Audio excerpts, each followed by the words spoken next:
Okay, so let's come on back together into the large group. From my eavesdropping around the room, I think that there are probably some common themes that are coming up around the tables. So then you allow the gluten-free claim. But it might be similar to barley. I don't know. I just don't know enough. It feels like barley, doesn't it? Like the shape of it. A little bit, but it's darker. Anyway, I don't know. Somebody here will know. Okay, so in terms of the regulatory environment that we live and work in, what are the questions that people would like to ask the panel? Or really, at this point in the day, you could ask people who are not currently sitting at the panel. But let's focus our attention first on the panel here and get their wisdom against the questions that you have. So go ahead. Hi, my name is Linda, and this is a question for the CFIA.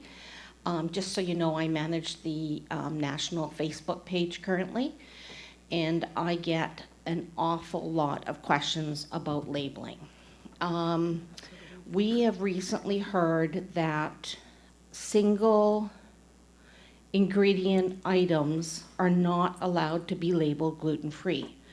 For example, Lundberg Rice, who comes from California, has labeled their rice gluten-free because they grow it and produce it and keep it in a gluten-free environment. And the feedback that I'm getting is that when people's parents or people that are supporting a person on a gluten-free diet go shopping, they're looking for things that say gluten-free on them. And now this rice doesn't say gluten-free, and people are getting concerned. So is this a change in the CFIA's policy for single ingredient items?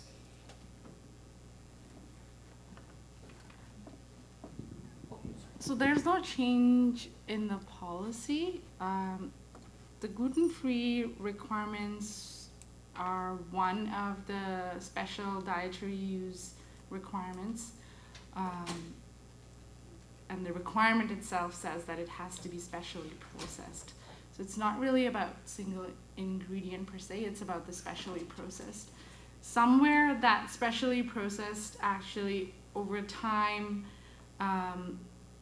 had to be relaxed for certain products where there's been a lot of innovation in those product categories where you would maybe not have seen any ingredient with gluten in it in that type of a product before, and now the products changed, the product categories changed, and now there's more ingredients possible. Especially we were just talking about potato chips, a regular potato chip versus now there's all kinds of flavors of potato chips, of pizza with ketchup mixed, potato chip that wasn't there before.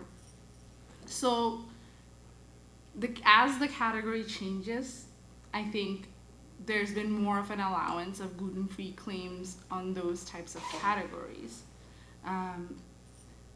So it's always true that something like a fresh apple should not have that claim on it. So I guess the environment is constantly changing, and that's why the requirement has been relaxed for certain foods, but the requirement itself as it's in law right now still says specially processed.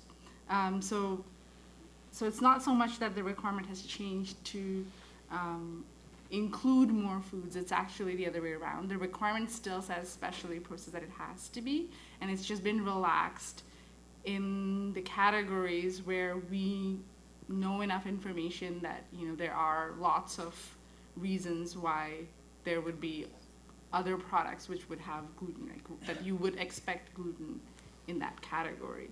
I think that's the opposite to what I'm saying. Yeah, I think I'm confused. Because Bloomberg has lost the gluten-free status in Canada. That's, I guess, what we're trying to get an answer to is is that one inspector? Is that a policy across the board? Because if you said certain categories, what about something like the rice? Because there are lots of brands on the shelf that have gluten-free claims on them. So just to get it into the microphone, what you're saying is this is something that's a single ingredient product, used to say gluten-free on it, Lundberg rice, and doesn't say gluten-free on it anymore. So anyone who's shopping and has sort of a rule that unless it says gluten-free on it, I'm not buying it. They used to be able to buy it, they can't buy it anymore, and is that a labeling issue? Is that correct? I always make fun of stuff that says something that should be obvious. When I think rice, I assume rice is gluten-free. Bloomberg is not So allowed it's to not. put You're saying that not all gluten-free rice is on their gluten-free. rice anymore It is. I don't get because it. it's a single ingredient product. They're not specially processed. And, right. Okay, and so you were told by CFIA Vancouver that the reason Lundberg can't put their, the label gluten-free on their rice anymore is because it's just one ingredient and it's not specially processed. Correct, but it is. But you're saying it is specially processed in like a gluten-free facility, that's what you mean by specially processed, gluten-free facility? Okay. I'm not saying I have any answers, I'm just repeating it into the mic. Okay, so did you want to jump in on this question, or we need you to have a microphone though? Or come in to speak into this one? Okay. We haven't got this. We just want to iron this one out, I think. I feel like multiple people want to iron this one out.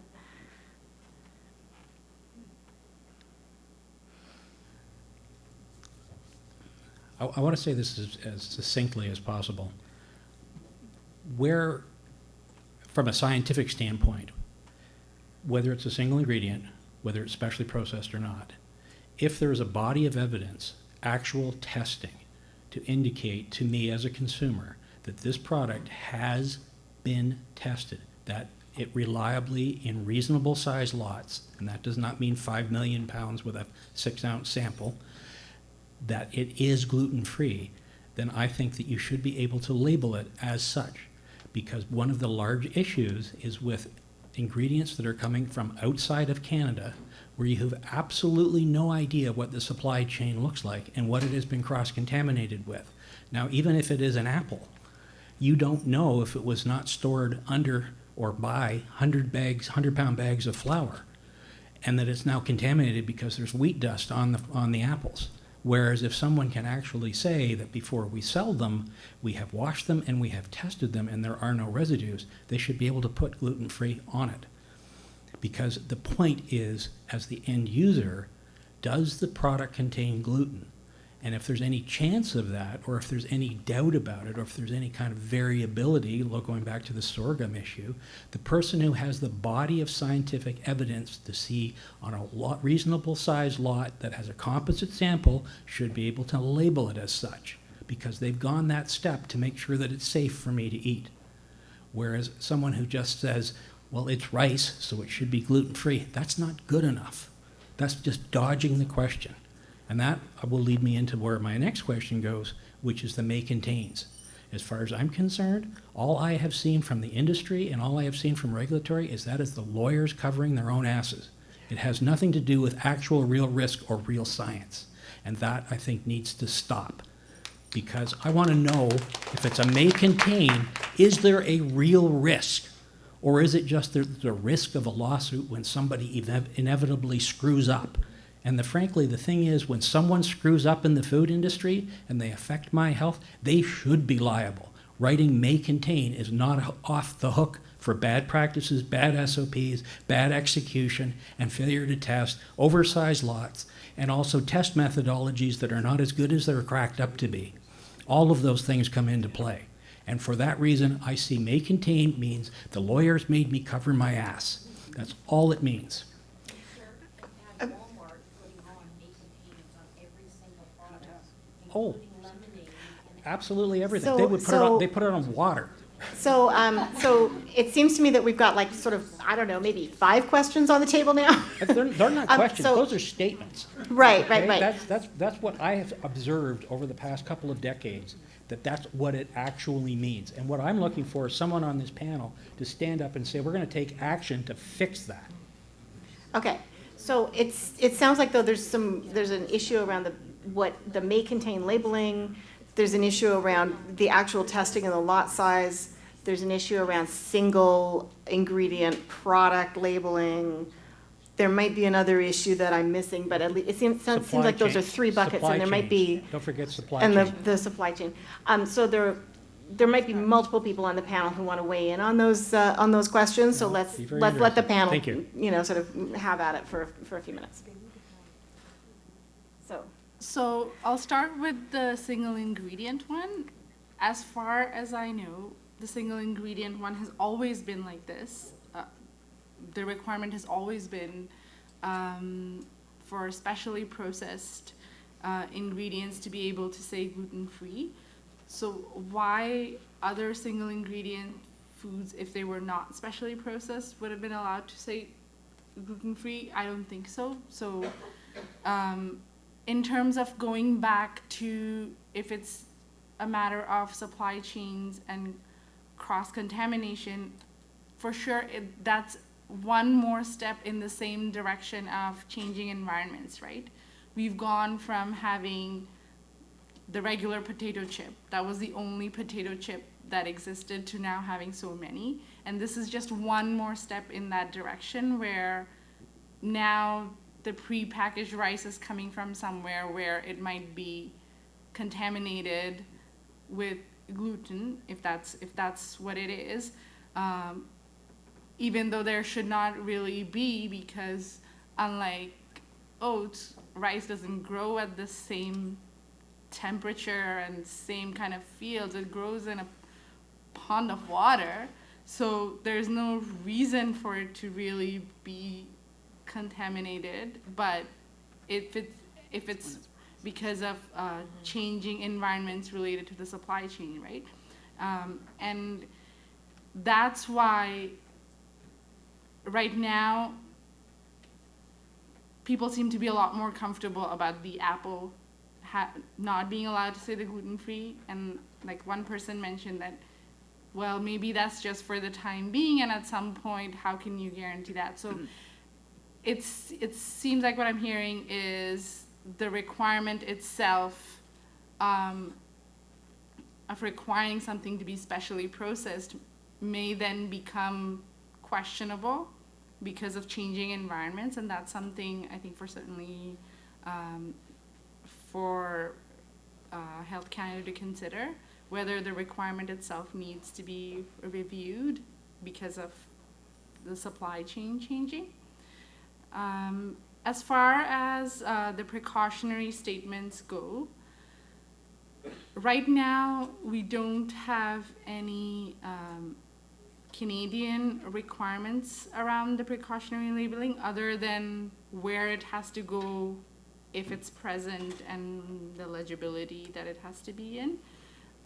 But like Michael mentioned earlier, the international work right now with Codex, there's just been an agreement to do further work on coming up with principles for precautionary labeling that all countries have to abide by. So I guess I'll let him take it on if there's more there to be added. Yeah, thanks, Misu. I mean, I did allude to this when I was talking before, but the precautionary labeling is certainly one of the more challenging issues that we're dealing with right now. And, we hear this from, people with celiac disease. We hear it from people with food allergies as well. It's definitely an irritant for people because there's a perception that these statements are being overused. There's certainly examples where it's pretty clear they're being overused. Sometimes we see may contain, and then it just lists all the allergens on our list. And, it's hard to imagine a circumstance where that is real or realistic as far as the use of precautionary labeling. We have some guidance around precautionary labeling. Health Canada came out in 2012 with some guidance around precautionary labeling. It's fairly general. It does say that they're not supposed to be used in lieu of good manufacturing practices. They're only supposed to be used when there is a real risk to the consumer. The problem then becomes, what does a real risk mean?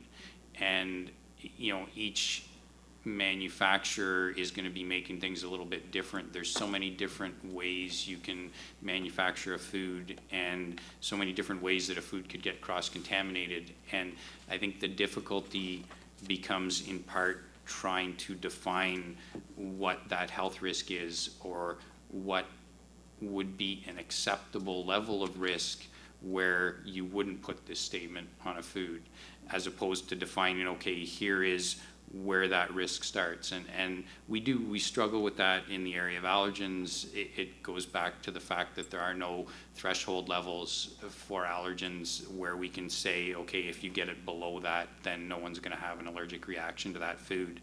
And I think, the other difficulty is that, and I think I mentioned this before, precautionary labeling often comes into play when you're talking about cross-contamination, which is often sporadic in nature and it's not evenly distributed in a food. So you can have a lot of food where most of that food would be perfectly safe for somebody to eat, but a little bit of it has that cross-contamination, maybe because they cleaned out the equipment as well as they could, but when they switched foods, there was a little bit of residual. So sometimes the first stuff that comes off in the new lot is contaminated, but then the later stuff isn't.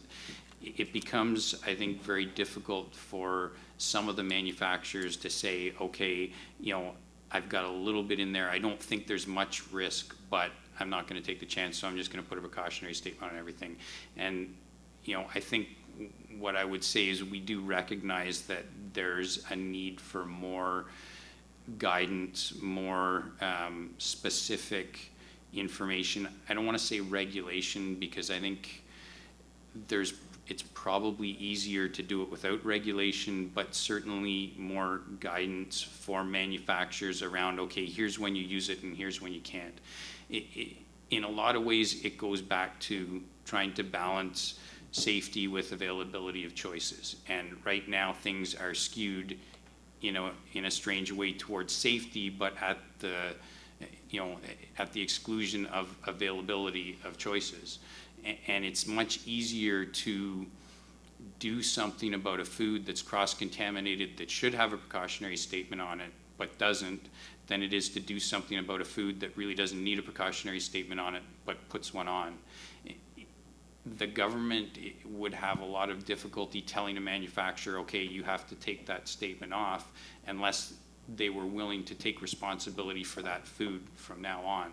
So I think there is lots of work left to do there, and I think it is going to come down to more specific guidance around, okay, here's when you put these types of statements on, and here's when you don't, and if nothing else, some kind of requirement so that manufacturers had to justify the choices they were making. So they couldn't just put a precautionary statement on everything without being able to say, okay, here's why, here's the decision I made, here's the reason why I'm including these things in my precautionary statement. And I wonder if, Active data, actual scientific data. That's the key to this thing, and that's what's absent in all of the warning statements. so the point being made from the floor is it coming back to data and not having it present in those warning statements. I was wondering if we could harken back to the research panel, and I think it was you, Jocelyn, right? I think it was you who had some data on the psychosocial effects of celiac disease and how, living with celiac is not without its costs. And this strikes me as one of those things that raises the psychosocial cost, the emotional cost of the disease burden. Absolutely. I think that this is a cause of great anxiety, and we see the effect of that on our patients, which is why I think it's important to be thoughtful and it's important to be data-driven in these decisions about how we manage these issues. And definitely we work hard with our patients about what to do about these may contains, because there's so many of them, you're already on a restricted diet, and what's the best choice in each given scenario might not be the same every time. Right, and that constant risk calculation. But I also wonder if getting that data looped into some of the regulatory decisions is. Okay, go ahead.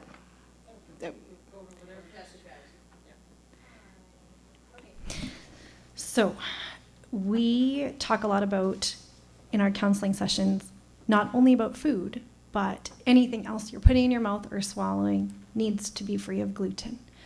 So I have a lot of questions, and I won't I can talk to you about all of them later, but I have concerns about the lack of labeling for gluten and food allergens on medications, supplements, probiotics, alternative healthcare products, foods sold by multi-level marketing such as Juice Plus and Beachbody shakes, foods that have no label like protein shakes and things that are proprietary and they don't share any of their ingredients. It's really difficult for even myself as a dietitian having that knowledge and like teaching people how to read a label. I can read a label really well. I know what a lot of food ingredients are, but they're just not on there and they're really difficult to find for a lot of families. And the companies often don't have the answers for families as well. So I'm wondering what Health Canada can do about that. And I have a really big beef with Gluten Cutter, and I'd love to pick your brain about that later as well. I know that the self-care division of Health Canada is reviewing clear labeling. Okay. And thanks to groups like FQMC and CCA and Food Allergy Canada, we've been a part of those discussions about, and I think you will see, and they're very motivated to get them up to par with food labeling to get the priority allergens listed, but maybe Michael can... Yeah, the medications are sort of a special case. You know, they're dealt with somewhat differently, and I know I've had that same concern expressed to me, and I've tried to look into it a bit. You know, when I do, I'm told that the non-medicinal ingredients for medications are supposed to be available to consumers, basically through the pharmacist or through their doctor, that there's supposed to be this book, the pharmacopoeia, right, that's supposed to have the listing of all the medicinal but also all the non-medicinal ingredients that are part of a medication. At the same time, I've heard from individual consumers that they have a hard time getting that information, that they're asking the pharmacist and they're not getting the answers they want. So I think there is, I think, a gap there, that, and I'm not really sure how to fix that, because like I say, when I check into it, I'm being told that information is supposed to be available for people. In terms of some of the other stuff that you were talking about, protein shakes, supplements, there is a difference there as well between what's considered a food and what's considered a natural health product. And so the enhanced labeling regulations that I talked about really only apply to foods. They don't apply to natural health products. Having said that, there are requirements for labeling of natural health products, and they are supposed to mimic what's being done with foods. So they're not supposed to be able to not label their ingredients or to hide the fact that they contain an allergen or a gluten source. You know, I would certainly say to anybody, if they're looking at a product and it doesn't have a list of ingredients, then they're gonna have to be cautious and not consume that until they can find out what's in it. But I guess one of the differences between the foods and the natural health products, if you have an issue with a food in terms of, you know, you don't think it's labeled correctly, or you think there's something in there that's not being indicated on the label, then you can make a complaint to CFIA and they will investigate and follow up on it. If you're dealing with a natural health product, then you actually have to complain to Health Canada about that product, and they would be the ones that would follow up and investigate on it. One of the main ways you can tell the difference, because often it can be difficult to tell the difference between what's considered a food and a natural health product, is the natural health products are supposed to have a DIN number on the label somewhere. So if you see that DIN number, then that is an indication that it's a natural health product you're dealing with. But changes, I think, are coming Yeah. in that natural health world, thanks to some efforts. That's great. I mean, if I'm in any place to give you any feedback, I would love to hear more from Health Canada on natural health products in general. I just got an email back from them as we were talking, and I sent it on March 26th. So I'd love some more communication on that side. I just want to chime in on the drugs in the Beyond Celiac is here, and they're having a concentrated effort in the U.S. to lobby Congress to get regulations passed that gluten would have to be declared in medications. So I think we can be watching what's happening in the States and see if we can't learn from that. I mean, obviously it's different countries, but some similarities. One of the things that we're hearing in our colleagues in the States from someone like, we had Dr. Steve Plogstead from Columbus Children's Hospital, who runs the website glutenfreedrugs.com. glutentreeregistrations.com, and he was saying that when he talked to a lot of the drug companies, they put warnings on that it has gluten, but it's things like, for example, it could be a sugar alcohol that maybe used wheat, or a glucose syrup that used wheat but was highly processed, and so that's why they're making the claim. Or they say they can't guarantee from their suppliers that there might have been contamination somewhere, so they won't make a claim. And so the list of actual drugs that we believe have gluten in it is quite small, but you don't really know until we have a better system of tracking what's actually in them. But he said there's a lot of over-claim of being not gluten-free when they really are in fact gluten-free. But we do need some regs here. I think that would help, and as well as the natural health products and all the other things. Okay, thanks. So there's a question who's been patient here. Question Well, asked. and I want to just clarify, following up on Shelley, the ingredients are easily available through the Canadian Drug Product Database. You can search it online. The problem is that they can use ingredients like starch, which we warn against in a food environment, and is in fact not necessarily permitted in a package labeling, but it's fine in drug products. So that's the kind of problem we're running into. My question is the term gluten-free regulated anywhere except on packaged foods? And so I specifically ask about restaurant meals, about marketing collateral, for example, for gluten processed or barley processed beer that regularly calls itself gluten-free in their marketing collateral, and goods baked for sale goods baked and sold on premises. Is there any regulation, and therefore is anything enforceable in those situations? The short answer is yes. The gluten-free regulations that I talked about are not just for prepackaged foods. They basically say you can't label, package, sell, advertise a food in a manner likely to create an impression that it is gluten-free. So it covers any way that a food is being sold. If a restaurant is advertising or even just telling you that the food is gluten-free and it's not, then they're breaking that regulation, just the same as a prepackaged food would be. Does anybody have the authority to enforce that, specifically restaurants? So the question is, does anyone have the authority to enforce it? So in the restaurants, it's not part of our regulation, and our staff aren't trained to do it. So when we come across it, we will tell the person doing that they shouldn't be making such claims unless they are able to verify it. And as I said earlier, most of the restaurants in the city of Toronto, I don't believe would be able to make a gluten-free product in their premises unless they had separate places to do that, separate storage, all of those things, similar to like a kosher kitchen type of situation. I do know about the false advertising component that CFIA can enforce, but as far as I know, they can't do anything else. That's true. And also, I have, just to add on this, we see more and more restaurants saying gluten responsible, gluten sensitive. So to me, it's misleading, but they are told by the CFIA inspectors that they can do that claim because it's not gluten free. So this is something we hear a lot. Okay, I think we have time for one brief question and a brief answer. So I'm not sure who had, okay.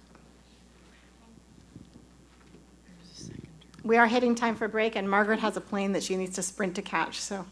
Okay, I just had a quick question for Jackie, because she alluded to planning to do more to help seniors in long-term care through the Gluten-Free Smart program, and I wondered if you'd like to elaborate on what you're planning to do very briefly. Thank you. So we've been working with retirement residents in Winnipeg, Riverwood Square, and that they were committed to providing proper gluten-free food for their restaurants. But the situation, as sad as it is, their budget for providing food to their residents is pathetic. And they've all their staff has been through our training program for the restaurants. But as we went through that, we realized that there's a lot of, other than, these aren't customers, these are people, these are residents. They're not there because they want to celebrate something, they're there because they have to be there. It's not only them, but it's their family members when they come in to see them, because the chances are that, you know, one of their family members have celiac disease as well. A lot of the things that the long-term care facilities or senior residences say, oh, brain fog, no, that's just because they're old. Or, you know, weak bones, oh, that's because they're old. Where it's not necessarily because they're old, and to get the education to them that if they actually provided their residents with proper gluten-free food, proper nutrition, some of these nursing issues that they have to deal with will go away. So instead of spending your money on more nurses in nursing, why not spend it on nutrition? And for me, that's just not celiac disease. That's living. It's better to feed your body well with foods that's going to make it healthy and stay healthy than eat junk or highly processed foods all the time, and then have to spend money on medications to make yourself feel better. So it's going to be a long haul. I've targeted an Ontario chain of seniors residences that I'm going to have Sue Newell rope her in and start there. Start small, start with one chain, and educate them not only on gluten-free food and how to serve it properly, but why this is so important to their residences and the residents. And as you know, celiac disease can come on in any time of life, usually brought on by something traumatic, some traumatic illness, a very high stress time. And what can be more stressful than having to leave your home and go into living to an assisted living or long-term care facility? So it's gonna, well, we're gonna work on it. We're gonna start off with the education about celiac disease and all these issues that, you know, people get labeled, that's because they're old, and work from there. And once we get the education in, then we can go into the kitchen, and hopefully the kitchen staff and they'll be more open to, you know, if I serve my resident or this person a proper, safe, uncontaminated, uncross-contaminated, gluten-free meal, that's going to make my job tomorrow or you know, my co-worker's job tomorrow a lot easier. Okay. So that's. I'm sorry. We need to stop for break. It sounds like there's some energy around this topic, though. So I'm going to suggest